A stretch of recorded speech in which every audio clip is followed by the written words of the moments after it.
local community groups, University of New South Wales staff and students. Welcome to the Nancy Hillier Memorial Lecture for 2024. My name is Paul Brown. I'm a playwright, producer and an honorary at the University of New South Wales. I worked with Nancy Hillier for approximately 15 years.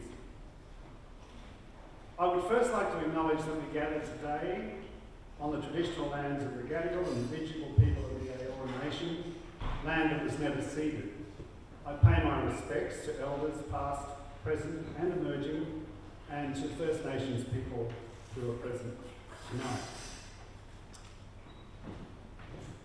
A year after Australia's voice referendum, and in view of this week's US election, both locally and internationally the role of civil society has never been more vital.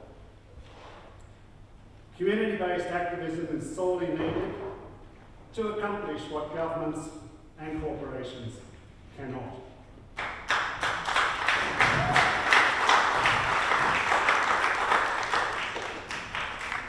Nancy Hillier was a champion of community activism, a campaigner even from her hospital bed in the final days of her life. When she realised Prince of Wales Hospital needed additional equipment, she was busy making calls.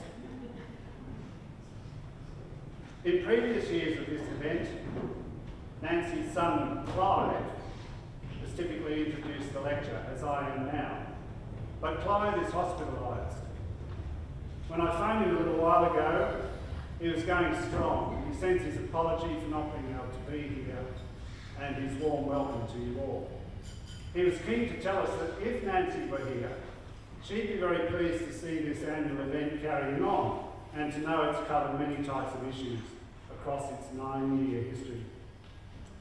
From its origin in 2016, approximately 3 years after Nancy's death, the lecture always developed in collaboration between university staff, local and state politicians, staff from Botany, now Bayside Council, local community organisations, Pagewood Library, individual activists, Botany Historical Trust, and Nancy's family. Over the years, we've heard from local activists, from filmmakers, the 2017 Nobel Peace Prize winners, a panel of climate activists, and many others. Always the underlying theme has been the roles and the accomplishments of activists. Nancy Hillier was a prominent figure in the Botany community, an instigator of significant community services across many fields, and a lifetime supporter of education and scholarship. She was a bowerbird when it comes to documentation of her own campaigns, and her extensive archive occupies many bays in the local library. Nancy made many contributions to the development of services, to championing the interests of residents, and to the protection of the environment in Botany Bay. From the 1970s, she helped found over 20 local groups or agencies. Just a few examples. Founder and president of Botany Environment Watch, founding member of the Botany Historical Trust and president from 2002 to 2011, chairperson of Botany Council Senior Citizens Advisory Committee for many years, trustee of the Lionel Bowen Scholarship Selection Committee, a member of Botany Access Committee, of Botany Emergency Committee, and a range of local community consultation committees. And I met and worked with Nancy in my guise as chair of what was called the Community Participation and Review Committee, looking at the issue of hexachlorobenzene waste. In 1985, Nancy was Botany's Citizen of the Year, and she earned her Order of Australia Medal in 2006 for, quote, contributions to conservation and the environment. Nancy had moved to Botany at the age of 17, and as she observed the impacts of industry on her own family's health, especially air quality impacts, she became embroiled in what became her life's work fighting for justice for local residents, community and the environment. A natural organiser, Nancy always led from the front, often challenging industry and governments at the highest levels. But her primary focus was on community resistance to unchecked industrial development. Here are several of her key contributions. In 1976, when the New South Wales government proposed to turn Botany Bay into a deep water port with a coal loader, Nancy Hillier led a successful campaign against it. Clive Hillier told me today that he was continuing to campaign, if necessary, on moves to bring tourist ships into the bay. People here will know more about that issue than I do. In 1976, in 1976, let's talk about this one. In response to protests by groups that Nancy was involved in, New South Wales Premier Neville Wran established the Botany Bay Inquiry, which ensured scientific study into the ecology of the bay. This influenced the Environmental Planning and Assessment Act of New South Wales, passed in 1979, which included a procedure for considering public submissions into environmental impact statements. I just want to point out, Nancy worked locally, but always with an eye to the broader field of environmental protection. In 1983, when the New South Wales government made moves to amalgamate botany with Sydney City Council, botany residents protested. There were rallies, songs and banners, and that campaign succeeded. There was much to campaign about in botany. Groundwater contamination was one of those things. Extension of Sydney Airport, another. And Nancy worked on all those issues. In 1989, she led a protest group against the construction of the third runway at Sydney Airport, including a plan to block the runway with cars. Remember, Nancy had an eye to the theatrical, and one of her early protests about the coal layer involved her and a friend dressing up as colonial soldiers and reenacting a mock version of the arrival of Europeans down on Botany Bay shore. And it's on the flip side, on the sad side, it's true that in that era of the 1970s, Nancy was mocked and threatened with death, as were some of her colleagues. She was busy blocking bulldozers, meeting prime ministers. Then one of her greatest victories was in 2004, when the company Orica withdrew its application to build a $70 million plant of botany to destroy XCB, hexachlorobenzene, because the procedure could not be proven to be safe. I remember a night in 2002, mounting the stairs to this very town hall, which you all did tonight, with Nancy.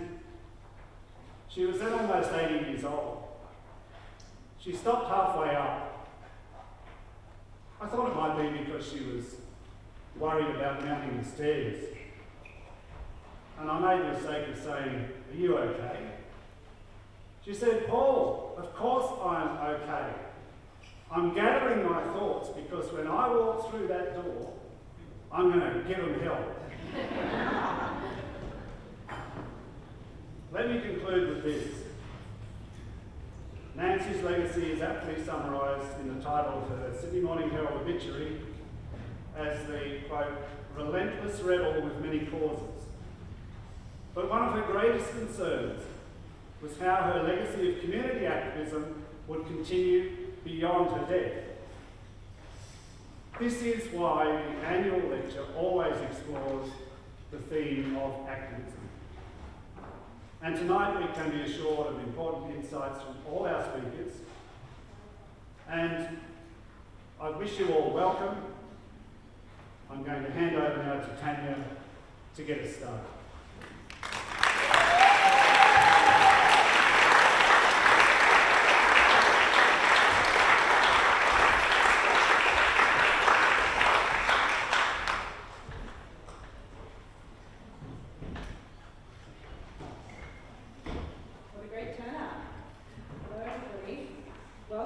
Welcome to Sydney Ratbags and Environment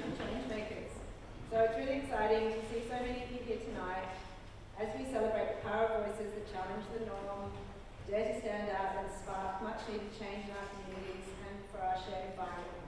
My name is Tania Leimbach and I'm a lecturer at UNSW in the Environment Society Group.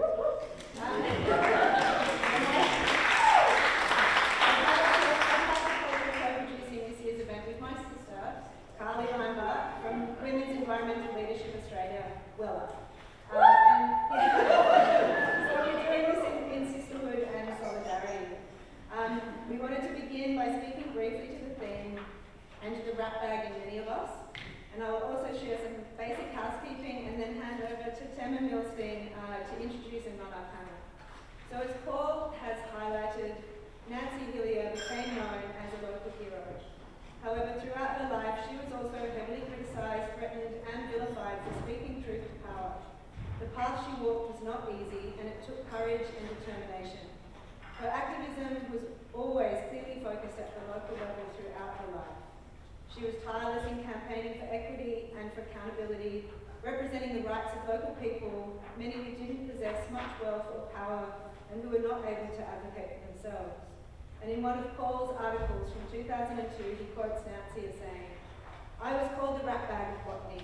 I was called a communist, and people wouldn't walk on the same side of the street as me because they thought I was silly. But that's all changed now. I believe I'm respected, and they don't know how far I'm prepared to go if I have to." So Nancy was a voice for her community. She also had a strong sense of the importance of good documentation, and some of this you can see in our display here tonight. Nancy was very generous in assisting students, many from UNSW over the years. She was worried in the last years of her life about who would take up the local issues when she could no longer. And this was her call to arms for a new generation of activists to step up. And it's wonderful to see so many of us here tonight. Her call to arms is our inspiration for tonight's event. And we focused on women and the power of intergenerational community organising this year by inviting WELA to partner with us to highlight the often under-acknowledged role of women in environmental and social campaigning and the mental and emotional labour of care, whether at the local level in caring for the health of communities or at a national or international level in advocating for planetary health and climate action.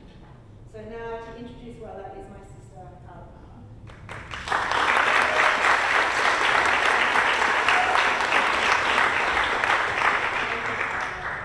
For everyone who hasn't heard of WELA, Women's Environmental Leadership Australia, WELA is Australia's fastest growing community of women and gender diverse environmental change makers. The climate and environmental crisis we face have highlighted that we need a new type of leadership, one that is diverse, one that is collaborative and one that is relational. And that's why we exist. WELA wants to train, fund and connect women and gender diverse change makers so that we can transform our response. When you have women at the decision-making tables, you get better environmental outcomes. The research backs this up left and right. And at WELA, we're proud to build on the incredible legacies of women like Nancy Hillier, whose unyielding commitment to community and environmental activism continues to inspire us. The US election offered a stark choice of leadership styles and issues, and the outcome is shocking to many of us. I know I am, and many of you are in a state of disbelief and feel disheartened. But our communities, locally and internationally, have lived through adversity and poor political leadership before. We know this means there will be a new and evolving challenges ahead. And while we grieve, we should also remember that we know that resilience and what resilience looks like. Women's leadership, diverse leadership, has always taken place from the margins. We've known how to flex, how to adjust, support one another, and get back from the center, as long as patriarchal systems have dominated our society. Our skills in adaptation, resistance, and regeneration are needed now more than ever. We acknowledge that there are steps backwards, but our history of change making has had stark and dark times before, and we know we can do it again. History, or better yet, her story, is important. And that's why we've created a tool for moments like this, shared at the back of the room. And this has just come hot off the press, just finished this morning. So we prepared prepared this special map called the History of Environmental Changemakers. This is its first outing and it's very much a work in progress, patiently and beautifully designed by Vivian Sun. Thank you. It's an effort to help bring visibility to the amazing change makers across our First Nations, environmental movement and women's movement in this country. People who have acted with courage, resilience and a deep sense of responsibility for the world that they wanted to leave behind. People like local heroes Doc Butler, who fought to have women join the Sydney Bushwalkers Club in 1931, previously not allowed because women weren't to be seen wearing shorts or unaccompanied by a man. So after the panel discussion, we invite you to come and have a look, to share your impressions. It's a record of the past and a prompt to consider what we want for our shared future. And importantly, to make a pledge on what you would like to see and take an important part in changing at a local, national and international level, inspired by the spectacular women you're about to hear from. So before we move on, I'd like to thank people who've helped in putting tonight together, particularly members of the Environment and Society group at UNSW, Dr. John Carr and Associate Professor Paul Brown, thank you. Nancy Funston at Bayside Council and all of the people at Bayside for this ongoing partnership. We really value it. And Nora from Bayside Library, Nora Gbor, for putting this wonderful display together. And also to acknowledge Hillier and we do wish you could be here tonight. So tonight is designed as an opportunity for people to meet across generations and to connect from across different parts of Sydney. And we ask that you please engage respectfully with each other and celebrate your differences as much as possible.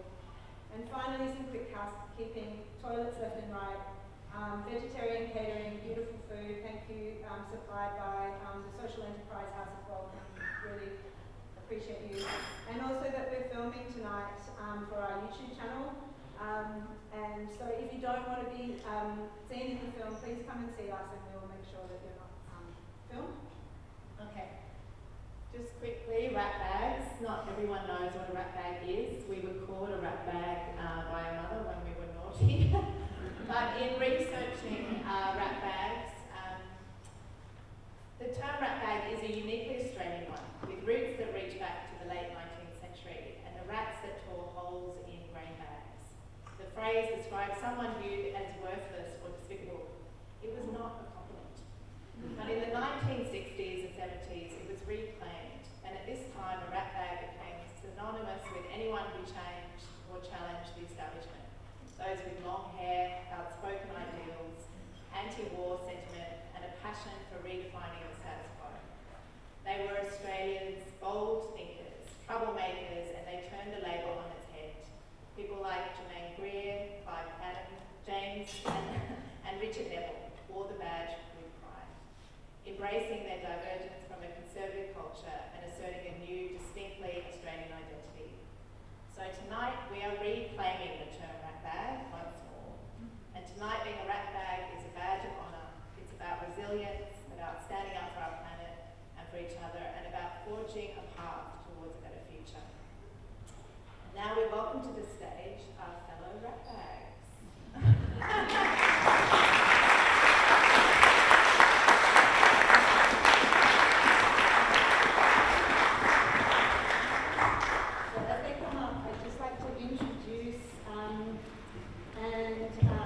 I'd like to introduce our moderator tonight. We have the wonderful Tema Milstein here. Who is, an incredible educator, scholar and change maker herself.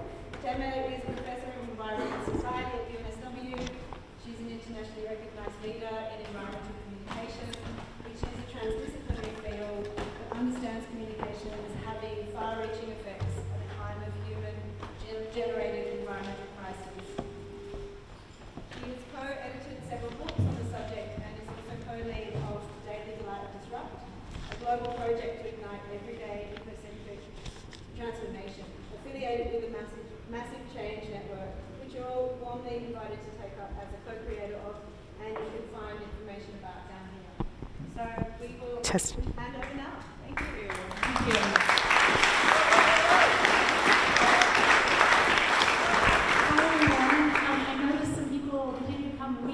there's about 10 seats up in the first few rows, so please help yourself to those seats.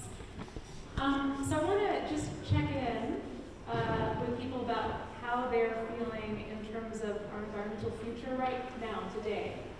And I want you to be honest. So if you're feeling fantastic, hand all the way up in the sky waving around. If you're feeling very low, put it on down. But if everyone could just answer, how are you feeling about our environmental future right now? Depressed. And yeah, where are your hands? Yeah, I'm not seeing any hands up. Okay, a couple, but mostly, yeah, some up. Yeah, okay. All right. So it's important to tune in right now and to be still while we turn in and tune into our feelings, and really to have compassion for ourselves as we feel right now. It's it's wise to honor our feeling in addition to our thinking, because when we're in touch with both, we have all the support that we need internally to make intelligent decisions when we're ready to move forward with action.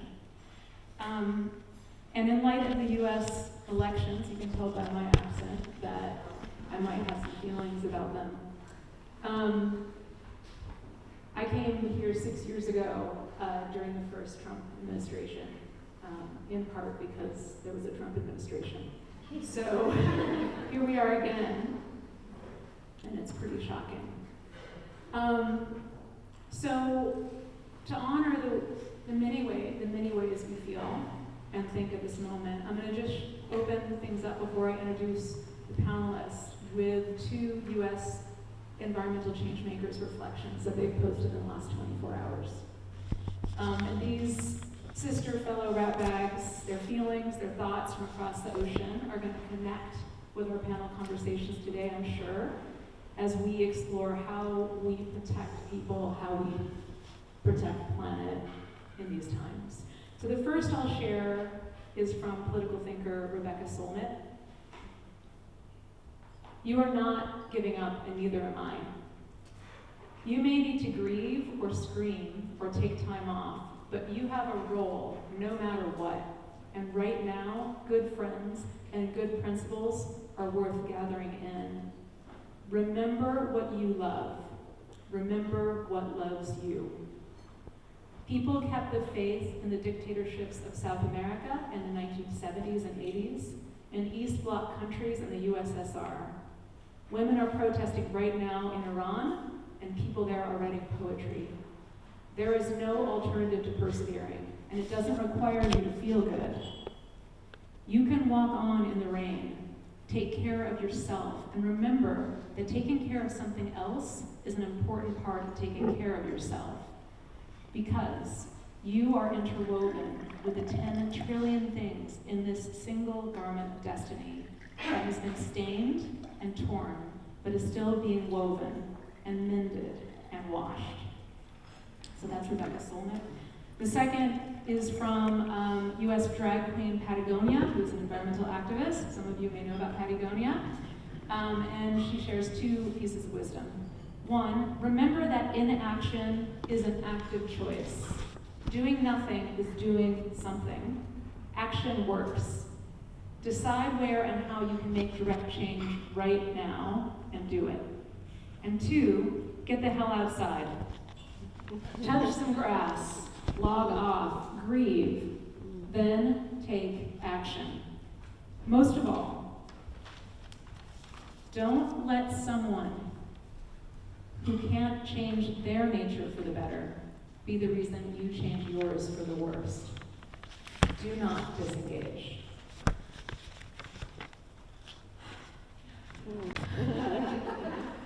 So this evening,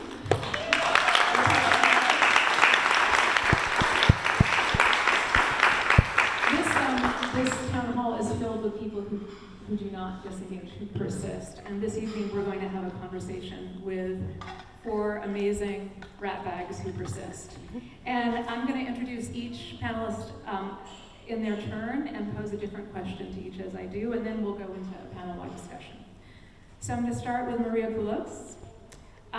who's a dedicated community advocate with extensive experience in conservation, animal welfare, crisis management, and diplomacy.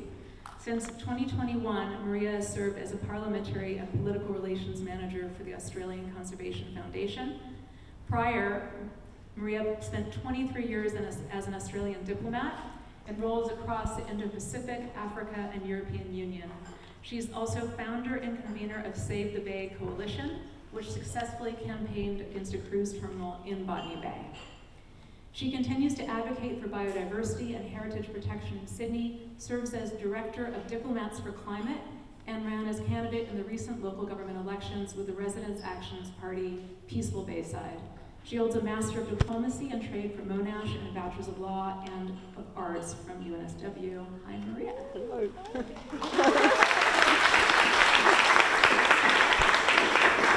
So you're a local resident, so I'm wondering if you can start us off by sharing a particular aspect about Nancy Hillier that inspires you. Yes, well, I'm in awe of Nancy Hillier. She is one of my heroes, and she's a ratbag through and through in the best possible way.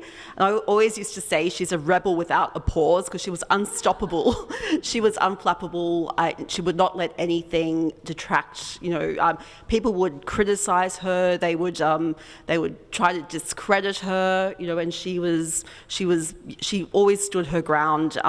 Everybody should take a look at the film 60,000 Barrels that we showed at last year's lecture. It's very inspiring. It just shows the lengths she went to tackle the problems of industrial contamination in Botany Bay.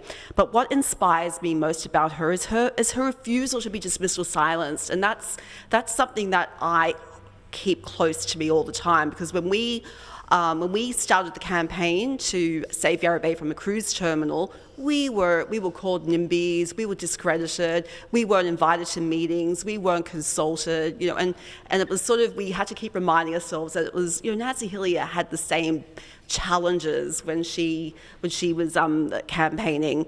And another thing that really, just one last thing I'll say about Nancy Hillier is she had this rare quality of being able to bring people together. She had this knack of galvanising, mobilising, mentoring and bringing the community together, and that shows real environmental leadership. She was before her time. She was one of the first, Jack Mundy as well, but Nancy Hillier was one of the true environmentalists of Botany Bay, and she inspired the campaign to save Yarra Bay, and she inspires many other campaigns around Botany Bay. Thank you. Thanks, Maria, for giving us that insight.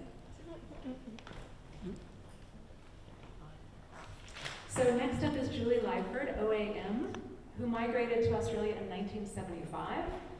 Formerly a registered nurse, local government councillor and mayor, Sunrise Project board director and Greens federal candidate, she's now chair of Women's Environmental Leadership Australia, Green Institute board director, and Social Impacts Alliance New South Wales member. Julie has been a committed activist since co-founding Gloucester Environment Group in 1989, focused on climate justice and educating politicians. Groundswell Gloucester, with hundreds of people, stopped AGL's gas field, the Rocky Hill coal mine, and won a significant climate judgment. So welcome, Julie.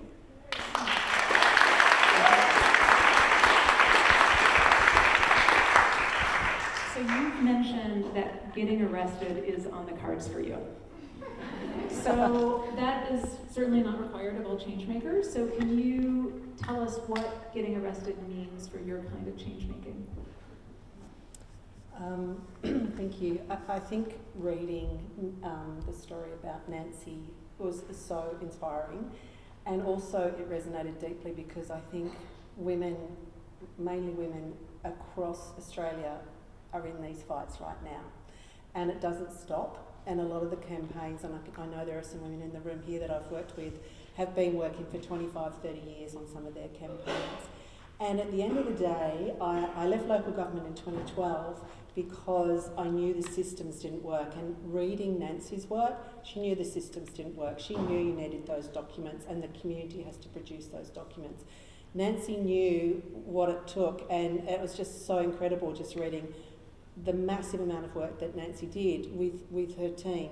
But it was about reading how she says, you go to the bureaucrats, you go to the politicians, and they don't give you straight answers. They don't actually stand up for what you're fighting for because they're too scared they might lose their jobs, or they're too scared that something will happen down the track. And when I read that, I thought, yeah, that's exactly what it's like. And you come to a point where I think in 2012 we started the fight against the coal seam gas field, 110 gas wells in Gloucester, and then the Rocky Hill campaign came after that. And just watching ordinary people put themselves on the line, being arrested. I was always kind of being the chair of Groundswell and being the political liaison person and trying to pull the documents together with the team. I couldn't get arrested, but I watched people get arrested one after the other, and even some of the police that were there were saying, my wife would like to be here if she could, but it's not the thing to do. And I guess I've kind of thought to myself, you know, we've got the rising tide, big rising tide paddle out coming up weekend after next. I've got their earrings on. And the knitting nanas will be there, and I've got their women behaving badly t-shirt on. And I think there comes a time, and a friend of mine, Dom Jacobs, was arrested at Port Botany for sitting on a truck. I couldn't believe that she did it, but she did. And I'm seeing ordinary people who are absolutely beside themselves, thinking, what is it going to take? And they're putting themselves on the line to be arrested. And I wish we didn't have to do it, but we do. And so I will time it for the right time. I've even said to WELA, what would happen? But I think we're at the crunch point now, and I look at all the young people, especially in Rising Tide and stopping the coal train in Newcastle. I was there for that. And I just think they're so brave, they have so much courage, and Nancy was so brave and had incredible courage. And what a legacy for everybody to kind of learn from. Julie, thank you.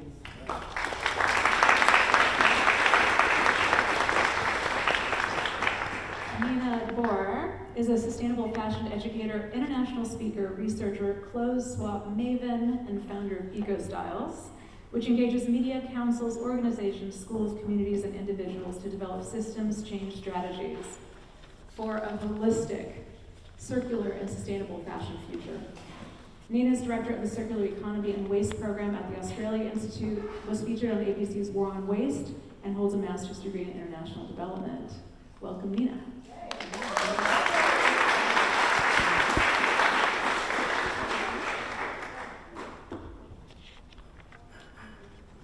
Yeah, okay, sorry, I have to turn it on. You got it.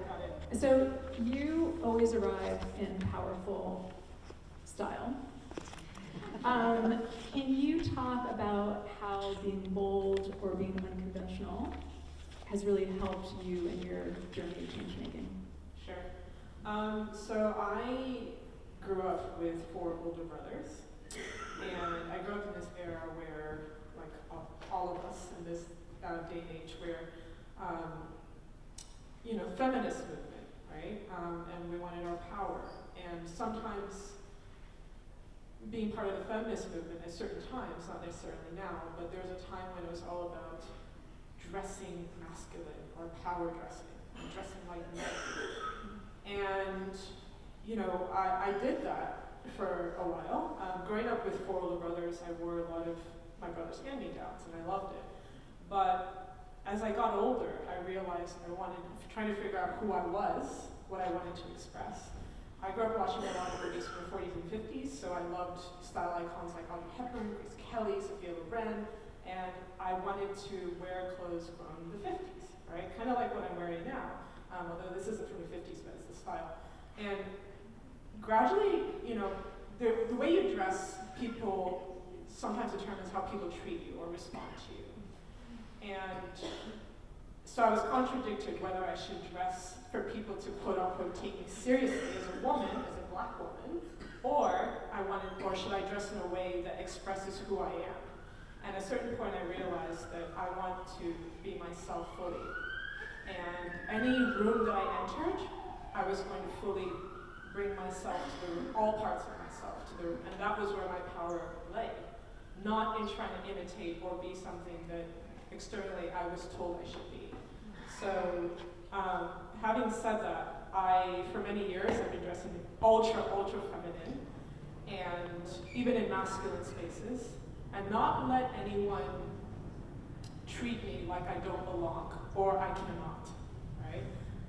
So it's actually my secret weapon to not only evolving to a more confident, better version of myself, but also empowering other people, other women, to embrace different parts of themselves, whether it's feminine, whether it's not, it doesn't matter. But just embrace different parts of yourself, not just through the way you dress, but just how you show up, and realizing that that's where your power lies. That's great.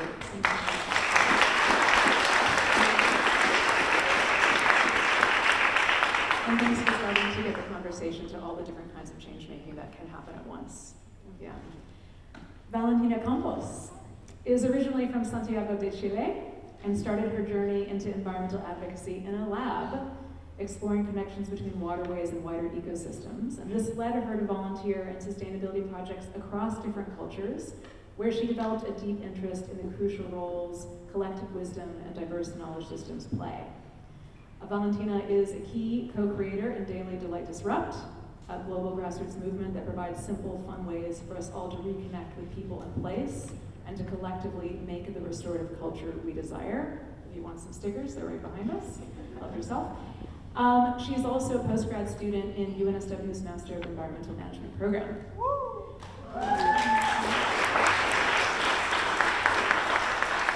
So, Valentina, can you tell us what it is about Nancy Hillier or other women or non-binary environmental change makers who you know well that inspires you? Hi everyone. So first I would like to thank you for being here, to holding this space for us to share a message.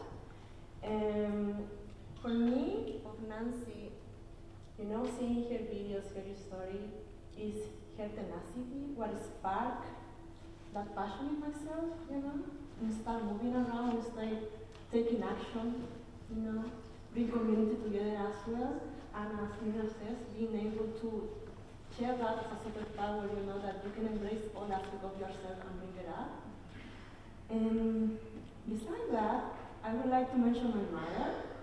My mom is a single mother, and she was able to carry us with so much effort, so much passion and devotion and integrity, that those are core values that are instilled so strong in myself, that I think I get inspired from all people around me, and I take those attributes as something that my mom also taught me to continue my journey and potentially inspire more people to come back to themselves.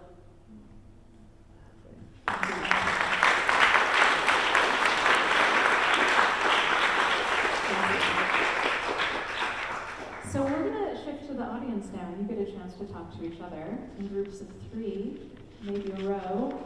And I'm going to pose the same question to you. You have 5 minutes to discuss it, that I just posed to Valentina, which is, what is it about Nancy Hillier or other women or non-binary environmental change makers who you know well that inspires you? So these are rows of 6. Maybe we could have 2 groups in each row. You could tell my teacher. And then over here, it could be pairs or 4. 5 minutes.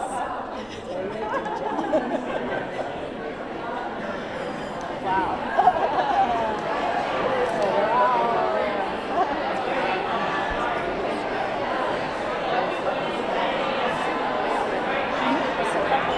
Yeah. You can feel the positivity. There is a positivity in the room as well. Yeah. It's nice.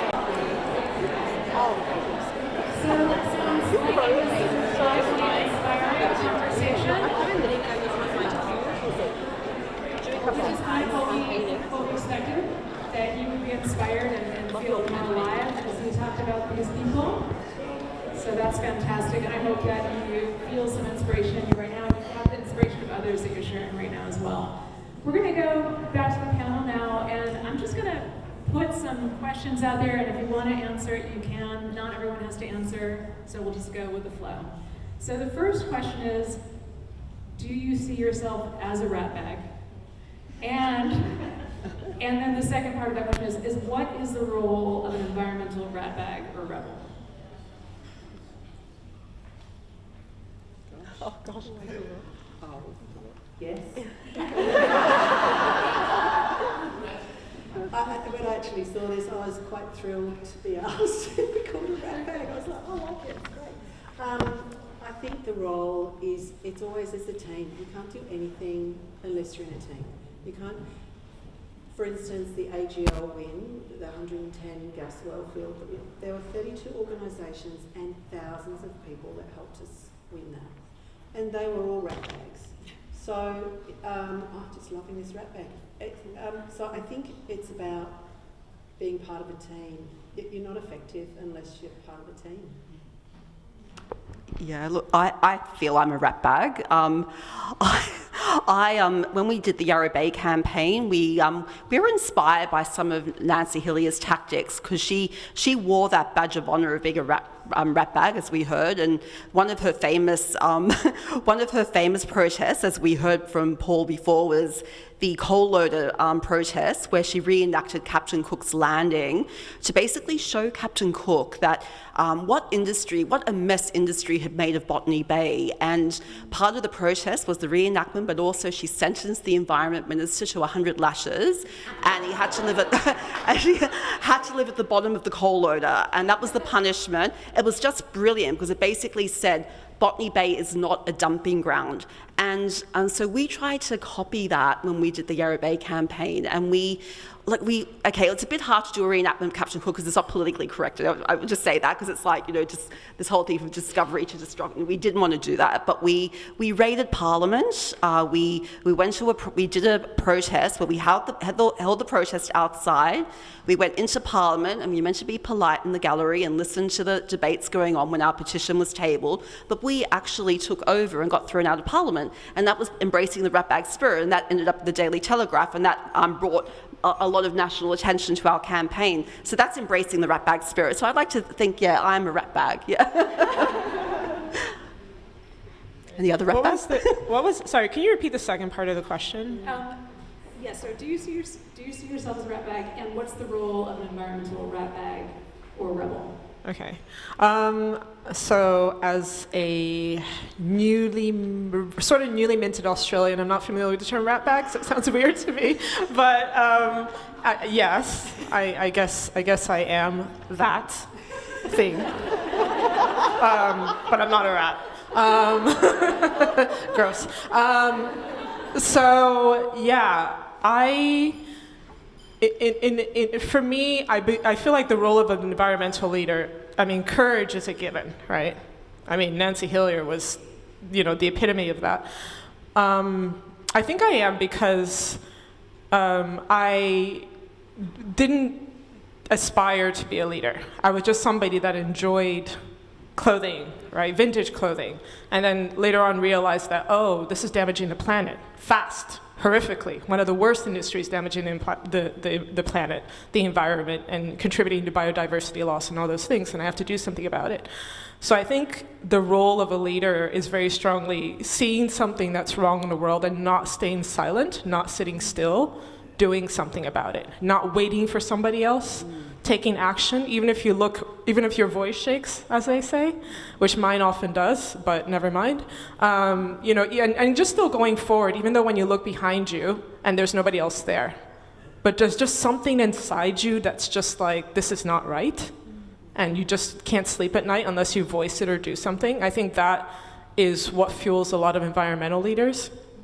With the Australia Institute, we do research on various waste streams in the circular economy arena where I work, and one of the research reports we did this year was on textile waste in Australia. Now, there is a peak body in Australia, the Australian Fashion Council and Seamless, who have come up with something called a product stewardship scheme, right? Which I think we all kind of know what that is in this room.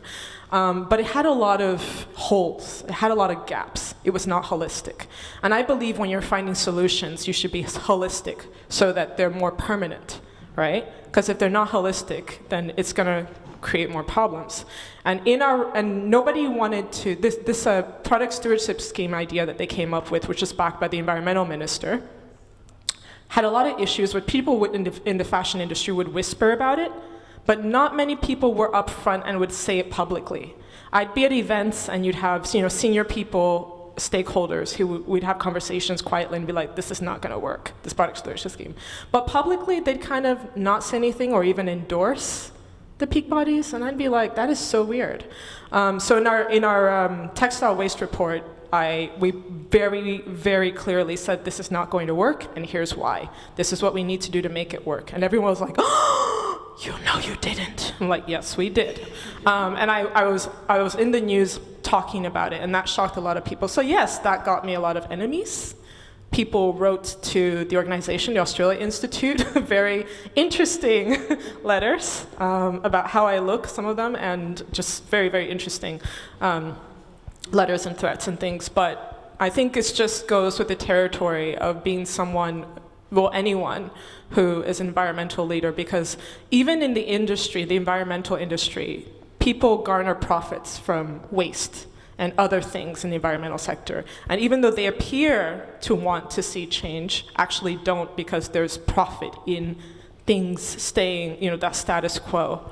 So sometimes you get a lot of backlash from people that you least expect, which can be really painful, right? When you get backlash from corporations, you kind of expect it, but not from people who are quote unquote in the environmental sector.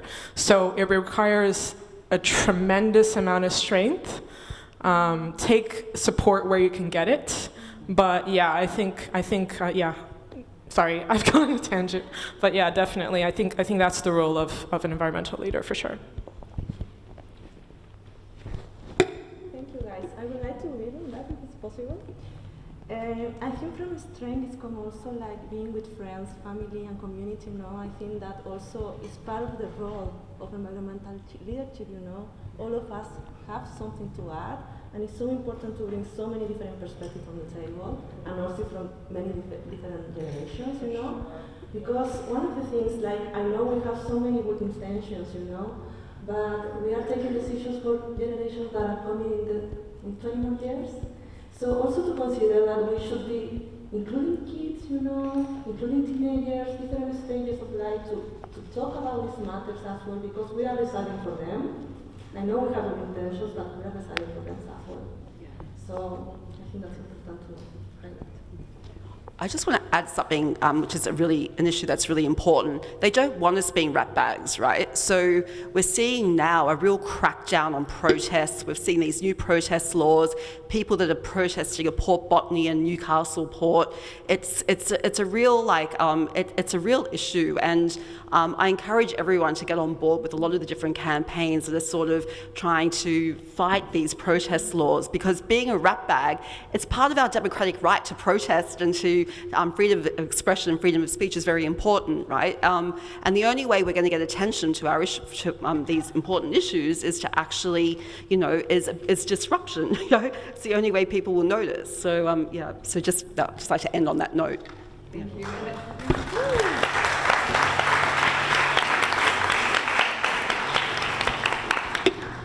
And one of the things I came across, right, is doing collective, intergenerational, et cetera, and also the courage it takes to also stand alone, right?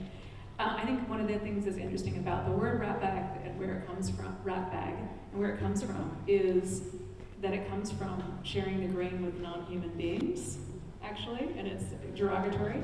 Obviously, we don't want rat poop everywhere, but we do want to share. So it's interesting that it comes from the sharing space. So whoever would like to talk about the nature of your journey to becoming an environmental change maker, I think people would like to hear that. And maybe one especially valuable thing you've learned so far that you think might help everyone here. Sure. I'll take that one because I've sort of had an interesting journey, because as you heard, I was a diplomat for many years. For 25 years I served as a diplomat, where my job was to basically explain Australian government policy to a number of foreign governments, and a lot of the time I didn't like what I was explaining. LNG exports, refugee policy, there were a lot of things I was not comfortable with, so I really felt a sense of disconnection. I really felt after 20 years I wasn't connected to my purpose. And I was doing some volunteer work in Vietnam, trying to rescue, there was a bear sanctuary that was being evicted from a national park. I started getting involved with activism there. I came back to Australia, did a lot of beach cleaning, And I was standing on Yarra Bay Beach when they actually announced that they were going to do the build a cruise terminal, and that's when something, it triggered something in me. I was thinking, well, here I am, like collecting rubbish on the beach, and they want to destroy this beach. They want to destroy the bay, and I thought, no, I've got to, I was working for Scott Morrison at the time. It was, future gas, all of that, and I was like, no, I've got to actually resign. And that's where the campaign started, and I started my journey on activism. And I want to, I think, look, and from that moment, I sort of learned something about environmental leadership, and that means like stepping out of your comfort zone, making difficult decisions, leaving lucrative career, whatever it is. It's really challenging. But it's a leap that you have to take, and you have to be fueled by purpose. And the most valuable lesson I can share with everyone is that purpose drives power. Right? So when you act with a sense, with genuine care for your community, that sort of doing something that's bigger than yourself, it actually motivates other people, and it gets other people involved as well, because they feel that, and that's how you get, in terms of community mobilisation, that's how you get community involved, if you come to it with that sort of that care and that sense of connection to community. And that's what Nancy Hillier was. She had that grassroots grit. She was connected to her community. She mentored. She was a moral compass for her community, and I think that is, a lot of people in the environmental movement, that's the journey. That's how they, they often start in the corporate world and they end up in environmentalism. So that was, so that's it. Oh, you got me. Sure. So I think I've kind of shared a little bit of my journey of how I got here. Watching, as a 3, 4, 5-year-old, watching movies from the 50s. And when I was a teenager, I started shopping secondhand, vintage and stuff. And it was funny because my parents were like, you need to study. And I had 2 options, me and my brothers, doctor or lawyer. Nothing else existed. So basically, I was made to feel like I was wasting my time by playing dress up, mixing vintage and contemporary clothes. Little did I know that would lead me to where I am right now. So I think some of the things I've learned is that trust your gut. Like if you're attracted to something, doing something, it might be a hobby. Because mind you, when I was 15, there was no such thing as sustainable fashion. There was no sustainable fashion movement. There's nothing like that. It was just conventional fashion as you know it. Models, catway, all of that stuff. But something drew me to that. And it was taboo to tell people that you wore secondhand clothes because it was considered for poor people because being poor is a crime. Or just, it had some really bad stigma attached to it at the time. So I was also in the closet about it for a long time. But I still could not let it go. It just fed me with some kind of magical energy I couldn't explain. And whenever I'd dress up, people would stop me in the street like, oh, I love your clothes. I see you around. Where do you shop? And I'd be like, just, I don't know, my mom buys my clothes. I don't know, because I didn't want to say it, but it just gave me so much power. And even to now, people will stop me in the street and be like, wow, I love your outfit. Where's it from? That's an opportunity for me to say, oh, I got it from Vinnie's. I got it from Salvo's. I got it from a clothes swap. And then, you know me, I get on my soapbox and I start talking about spitting a few statistics about how wasteful the industry is. And this is a way to convert people by showing people that you can be stylish but be sustainable at the same time. Now, again, what you learn from that is, I went on a tangent, but when you are drawn to something and there's something in your soul that wants to express through a hobby, a thing that's particularly attached to protecting the environment or supporting human beings in some way, just stick with it. It might not be something that you can do immediately. You can't make money from it. You still need your full-time 9-to-5 hustle. Keep doing that, but just stick with it. So I had a job for many years, but I had this side hustle of running clothes swaps and doing stuff in the sustainable fashion world, posting stuff on Instagram. If the bare minimum of what you can do is post stuff online, just do it. Just hold on to that. Because years later, now sustainable fashion is a global movement, right? So imagine if I gave it up back then and became a lawyer, which is not my thing, right? So And sticking to that, even when it was unpopular, people made fun of me, people would laugh at me, you know, and I'd literally get laughed out of rooms. I lived in Canberra a few years ago, before sustainable fashion was popular, and I'd pitch it to people about doing events. They'd be like, what is wrong with this girl? Why is she here? But now everybody wants to engage in it. And something inside me just knew the value. So I'm just trying to say that if you feel that way about something, it's not yet popular, it might be coming, right? Your time might come. So just stick with it, because you don't know where it'll take you. Now, this habit that I had as a teenager that I stuck with, brought me to Australia. Right? I lived in the UK before I moved here to Australia. It was one of the things that brought me here. It got me on Australia's biggest environmental TV show where I was featured. Never imagined in my wildest dreams that would happen, right? And through the evolution of doing stuff in this space, I ended up working with one of the most impactful research think tanks in the country, the Australia Institute, right? So what you can take from that is that stick with it, keep pushing, no matter how hard it is, because you have no idea where it will take you. But most importantly, how much impact you can have through that very thing. I've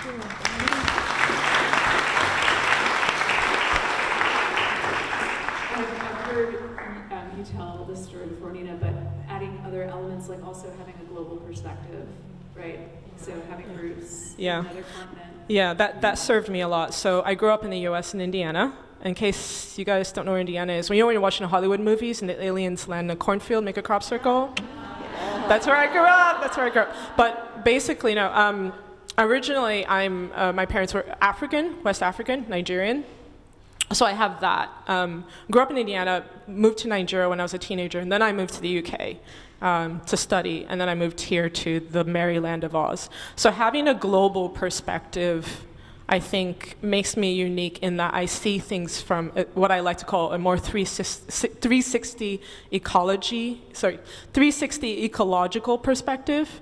Whenever, for example, when we're weighing policies and doing research, I try to look at it from the top, upside down, from the left, right, future, projection, past.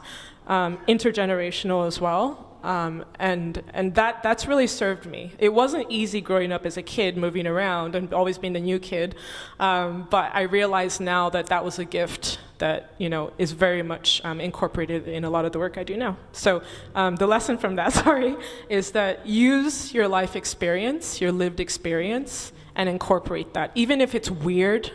And you think that it's not going to be acceptable, there's a reason you had those experiences. Even if you're bullied, you're just different in some way, use it. Because it's again, I really think your superpower lies in some of those things. And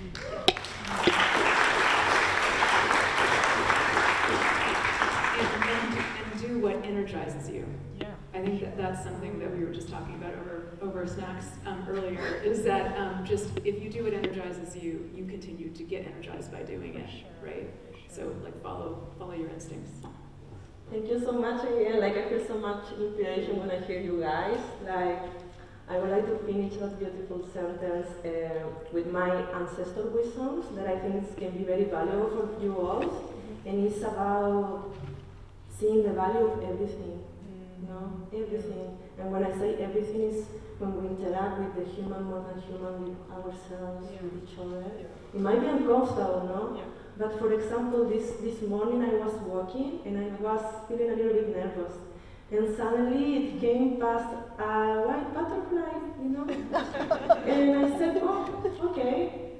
It's trying to tell me something, And she was saying, you need to be. Take your space, take your time, please, slow down, breathe. And then I continued my day and I came back to myself.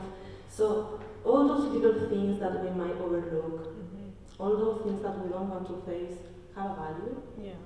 And that's it's very important to have in mind. Do you want to answer that question, Julie? Do you want me to restate the question? Is the nature of your journey to becoming an environmental change maker and one particularly valuable thing you've learned that you think might help others here? I think the valuable thing is mentoring, that there is always someone who can help reset your path when you're stuck, or if you just need somebody to listen and to learn from. I think The mentors I've had in my life have completely redirected how I've been with my leadership and activism. I guess I came here as an 18-year-old as a 10-pound pom on a very rusty old ship, and I left England because life wasn't too great there in 75 and racism was pretty terrible.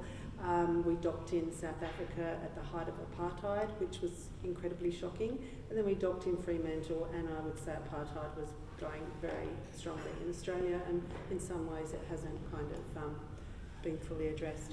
And I did nursing, I married, and we moved to the country, and I started to really like country people. And even though I live in a very conservative heartland, we should never assume how people really think. And I think in light of the election, there are people who are maybe not totally for Trump at all, but it's something else going on in their life. I had my children, and I had a very good friend, my late friend Karen, who said, we were talking about climate change in '89. I had a cousin who worked with lawyers in London. They were talking about climate change in '79. And I said, oh, I'm really worried about this. And she said, stop whinging about it, do something about it. Let's go to the paper, put a letter in and see who else is interested. The news editor laughed and said, they'll think you're mad, but I reserve your right for doing this. Put a letter in the paper to say, if you're worried about climate change, please come to this meeting. 50 people turned up in a conservative rural heartland of Australia. So that was lesson number one, is never assume. Then she said to me, you should run for council, you'd like that. I did, I got in. I spent the first 3 years in tears until a mentor said to me, I tried to get a motion through that was to reduce the speed outside school zones because my kids were little, and I lost it, 8-1, and I rang Nick, the Mayor of Hay, and said, Mick, you know, these people are terrible, and he said, it's not about you. Who did you need in the room? It's not about you, it's about who you need in the room. And I was like, oh. So 3 months later, we had the ambulance, the medical emergency doctor, the police, and all the parents from the school behind us to talk about what it looked like if a car hit a kid at 60 or a car hit a kid at 40. It was unanimous. And so it was a massive lesson. It's not about, it is if you want to get stuff happening, but it's actually about who do you need in the room with you to enact what you want to see happen. So council was interesting. I learned a lot. I learned how systems don't work and how we can get them to work for us. And then in 2012, I was chair of Groundswell Gloucester, and we had those 2 campaigns. And I think it's who do you need with you? Who comes with you? And it's not about you. It's actually about who's there in the room. Yeah. So,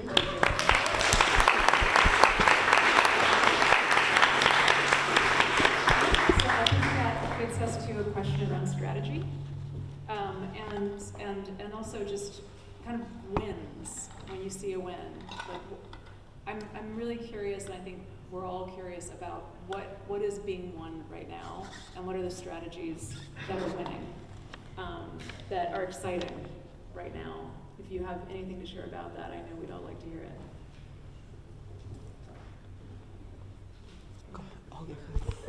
Go.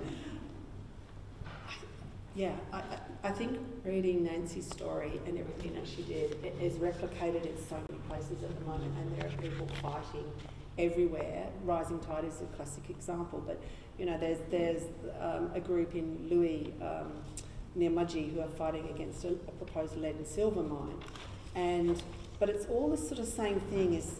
As a group, you need to have your facts and your science and your documents. And you need to be fearless, and you need to also see all the bureaucrats and the politicians and everybody that's kind of working against you as people. I remember meeting the head of the EPA and saying to him, here's our exposing the risk document as to why this 110 coal seam gas well should not go ahead in the Gloucester Valley. And I hold you morally and ethically culpable if you allow this to go ahead. And he said, you can't say that to me. I said, I can, because you're a person first, your job is second, and my taxes pay your wage. I'm not being rude, but you are morally and ethically culpable for what goes ahead. And so we do a lot of talking around that, and a group that I'm in at the moment is the Social Impacts Alliance, and we've just taken 4 years after the Rocky Hill win. We won on social impacts to produce this document called Community Sacrifice for Coal and Gas. And all state significant development needs a social impact assessment. Health doesn't figure. Communities don't really figure. And it is a massive human rights issue what's happening in the Hunter and everywhere else. So there are so many campaigns and everybody needs your support if you can.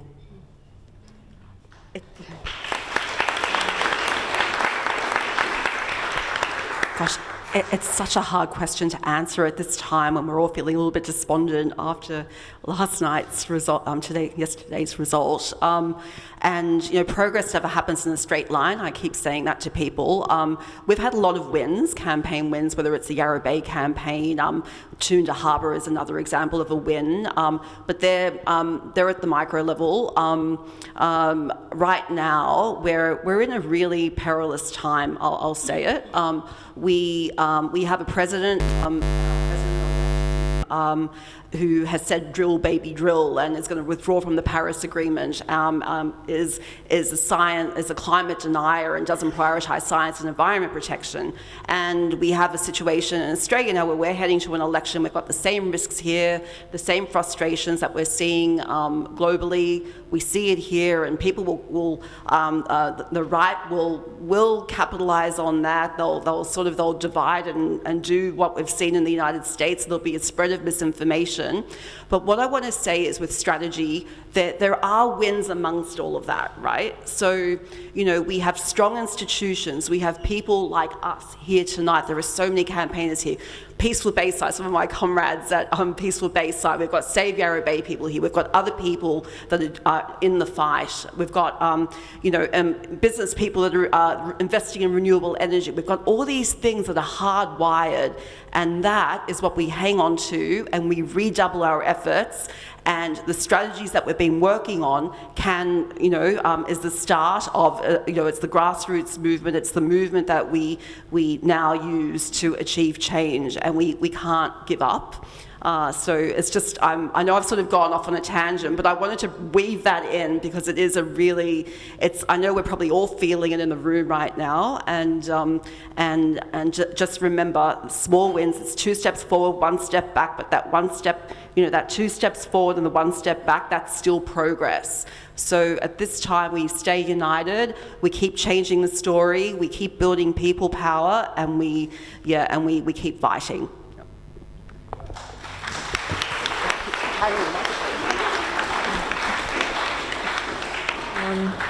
So when you asked that question about a winning strategy, I didn't want to answer this question because I feel very deflated right now, if I'm being very honest. So I don't feel the energy of a winning strategy. I know it's just a moment. It'll pass. But some of the spaces that I work in, it's not just fashion, it's circular economy, particularly around eliminating waste, right? So it's textiles, but it's also looking at plastics, furniture, electronics, building waste, just a lot of these waste streams that, everyday waste streams that affect everyone, that involves everyone, right? Food waste as well. And I think in terms of strategy, now more than ever, I think there's so many groups across all of these different industries, environmental groups. And whenever I'm in rooms where we're speaking to these groups, you have these groups and they all do wonderful different things. Some are charities, some are not-for-profit, some are research, some work directly with community and, giving them clothes and food, for homeless. So it's a lot of different wonderful, beautiful things. But, and I'm sorry to say this, I mean this with so much love, but those are just micro actions, right? And right now, with the looming climate crisis, we have to think bigger in addition to those little actions, right, that just impact our immediate communities. We have to think about policy reforms. And it's difficult, I realize, when you're just a charity managing to get by and taking a moment to think about what policy would help my charity and other charities like mine. We have to come together, all these environmental groups, we have to come together as a voice, right, to have the policies that we want, the set of policies that will make the change things overall for us, whether it's funding, how much do we want the government to fund towards this particular cause, right? What laws will safeguard our institutions? What laws will make sure that we don't have more homeless people?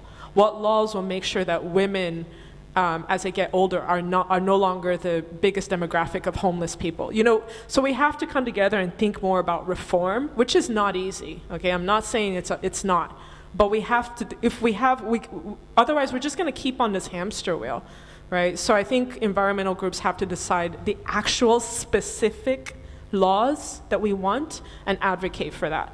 And I think that's the only way we can hit our politicians and actually see the change that we want, rather than just screaming all the time about the things that we don't like.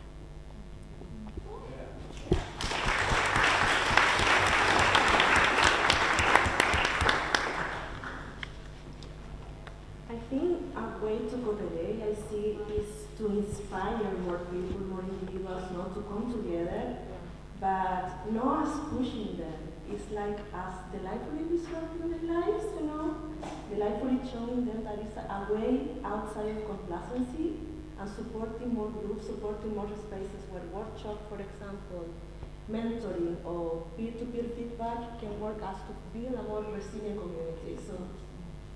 Thank you. And I think it's interesting because, I mean, we're talking about kind of holistic, kind of meta change, right? So from structural to cultural change. And that politicians can change, governments can change, so, and policies can change too. So I think also, like you were saying, Valentina, is thinking at the cultural level, at the paradigm level, kind of the core paradigms we live by, being aware of them and changing those as systems change. Researchers know that's kind of where the most leverage comes in terms of mass and change. So the last question I have for the panel, and then I'm going to have a question for everyone here, is what can we learn from other generations, past and future? And one thing I'll bring from where I'm from, I'm an Australian citizen now.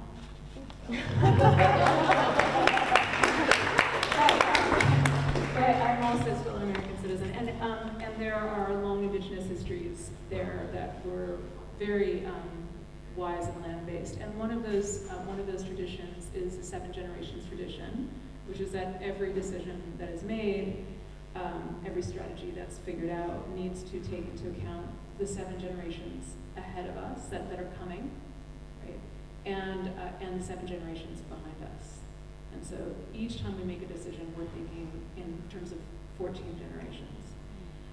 So if we can put on that hat for a moment together, I'm wondering what can we learn from the ratbags of the past and the ratbags of the future who are yet to come?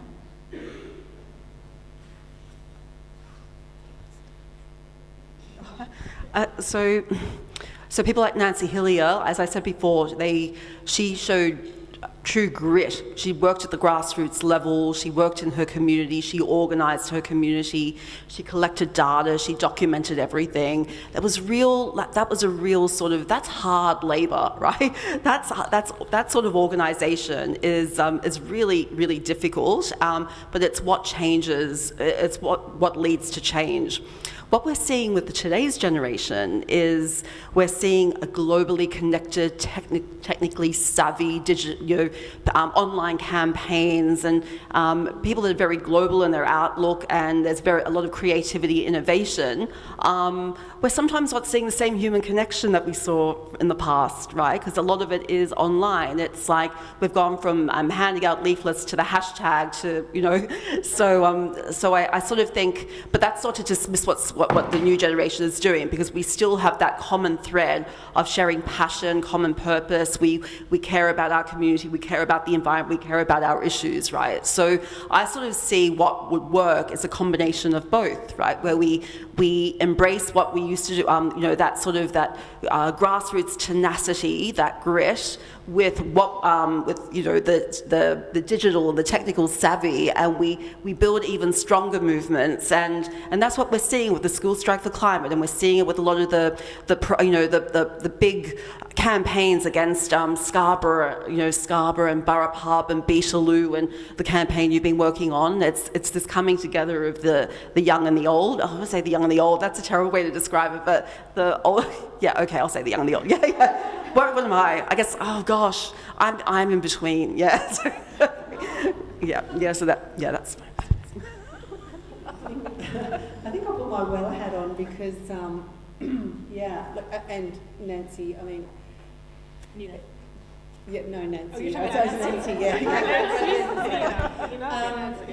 You know, Dr. Karen Alexander was at the Franklin.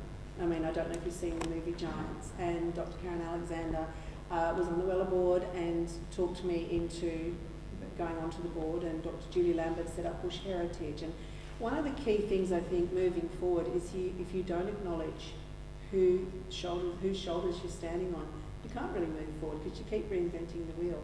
And that wisdom and that gravitas and the whole kind of sense of that fearless sense of injustice, I think we said it, if it's here and you know it's wrong, it propels you. And it's quite exciting to kind of go to bed at night sometimes thinking, I feel really uncomfortable about something that I've just done, you know, stopped a cold drive, whatever. But you feel good when you're going to sleep. And I think with WELA and the leadership program, I was lucky enough to do it in 2017. Christine Milne was there, amazing, you know, woman who was the leader of the Greens. And the teachers, the people that helped run the program back then, Karen Alexander, Julie Lambert, just Giz Watson from Western Australia, and Dr. Anne Palima, who's a wonderful First Nations leader, incredible, from WA.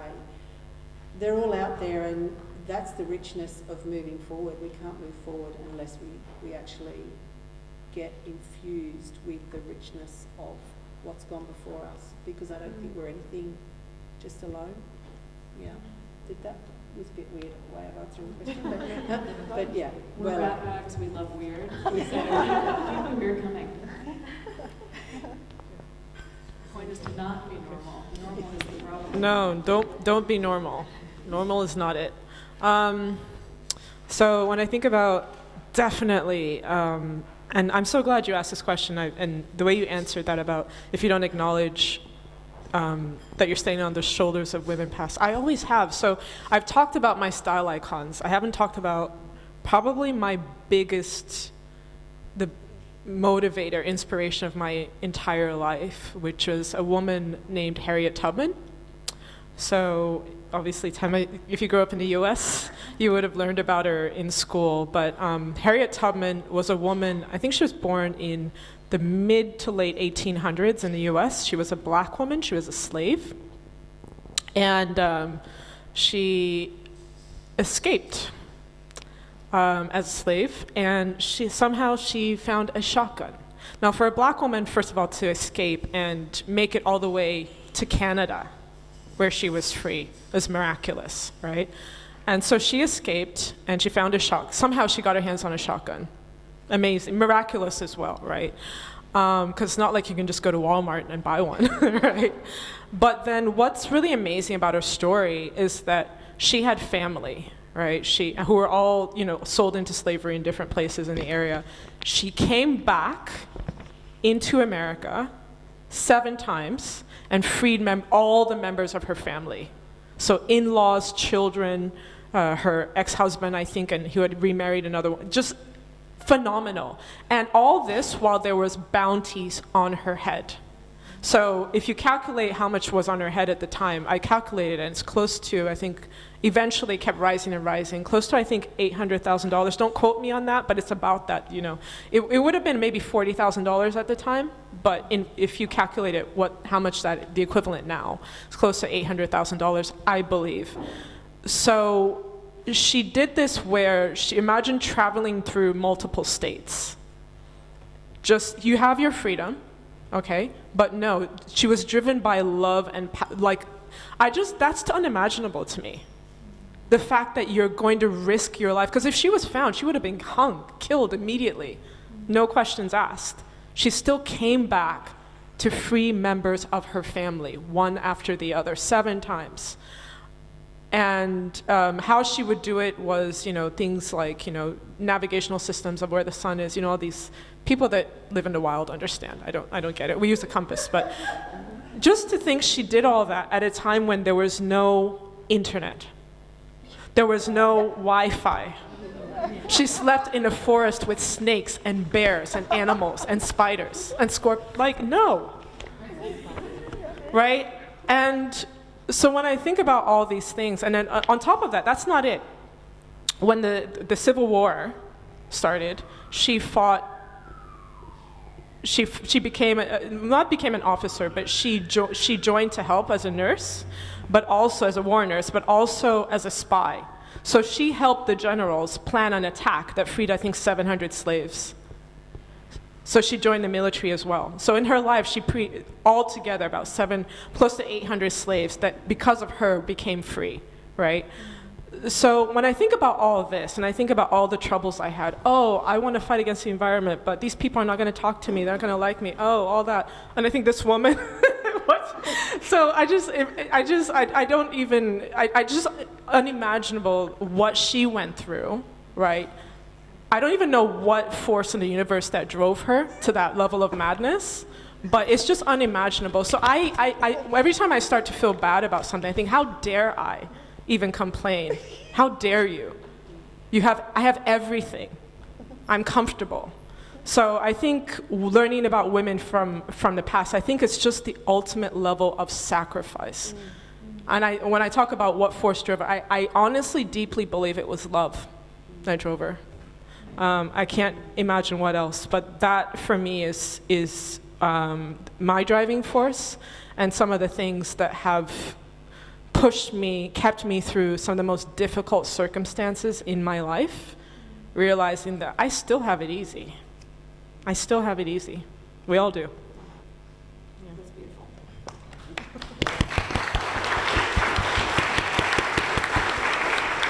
think the love as a driving force and the perspective that you just brought, I think the perspective you just brought is really good for everybody right now. So thank you. And when we think about the generations past and the generations to come, I mean, we already know we're not alone. Look around this room. This is by far the most people who've ever come for a Nancy Hillier lecture.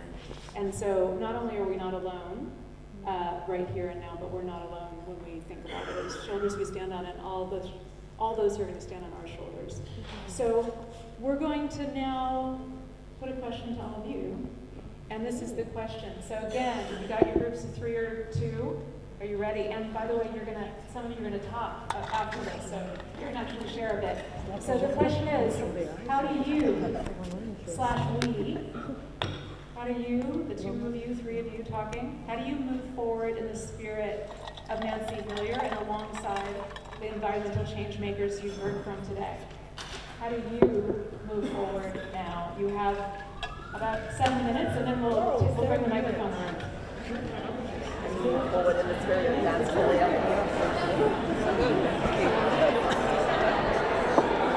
Oh gosh, I go off-piste all the time. You go what? You go off-piste. I do too. Everyone does.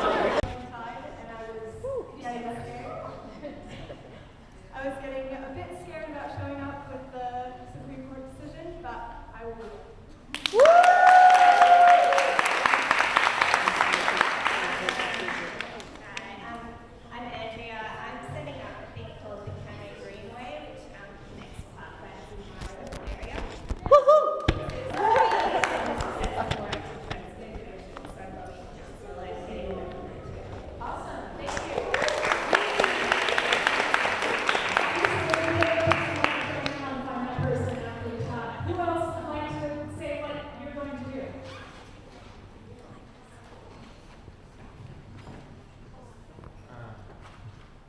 Two things. One is when we put the focus out of like myself and put the focus on ourselves, like us as people, animals, and plants, I think we can be so much courageous, like so much more courageous than when we think about ourselves like as a me.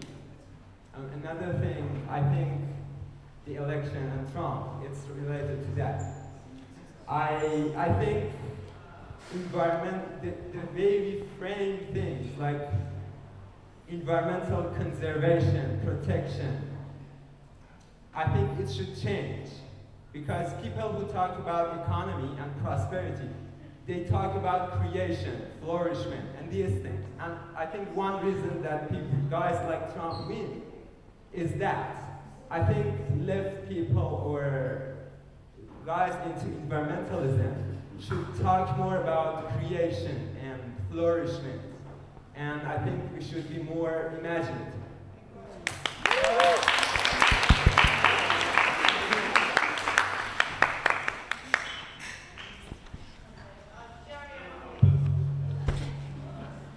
Hi, I'm Dr.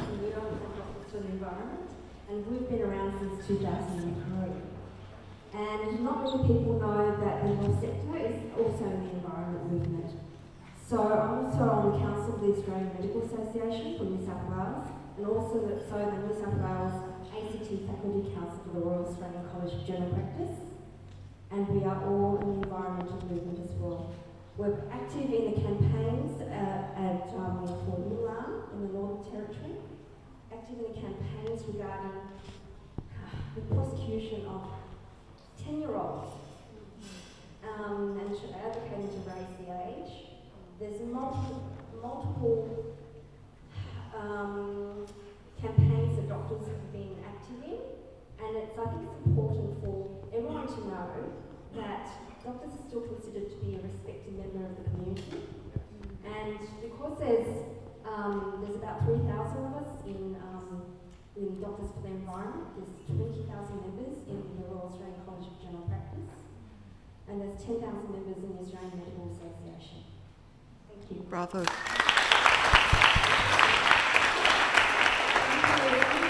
And there's no separation between the environment and the environment, right? So always that this is all connected.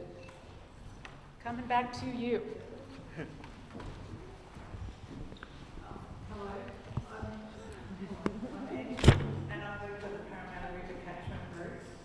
What you've done tonight's fantastic. I just want to give you, I guess, some words of wisdom from what we were talking about, looking back at the generations and looking forward. My parents were ratbags, my grandparents, my parents were ratbags. They had them followed by people like ASIO and had files on them. And I actually just recently saw their files and I looked at them and I said, there's just nothing to this. And without those people, we couldn't have the environmental laws that we have already. So on a positive note, that we have great work out in safety. And it's a long way to go still, but just think about those positive things first. Thank you. All right. So I want to thank the panelists, Maria, Julie, Mina, and Valentina.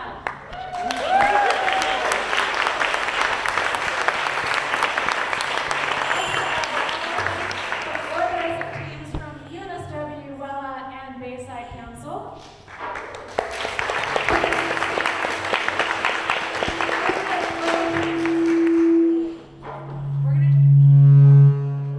I don't know where that's coming from. We are going to transition now to back to Tania, who's going to introduce us to the last part of the experience. Okay, everybody. There's just time now to socialise and to enjoy any of the food that's still left, but also really to spend some time with this wonderful history of Australian environmental change makers, and it's been put together very recently by WELA. And the invitation is really to see just to see what's there, but also to identify any gaps and add to it with the sticky notes that we have. And also, if you wanted to express your own commitments through a pledge, there's a wall at the end on the right side to add something that you're dedicating yourself to going forward. So please spend some time with that and hang out and enjoy this beautiful space that we're in and the company of all these wonderful people. But thank you for coming, and yeah, thank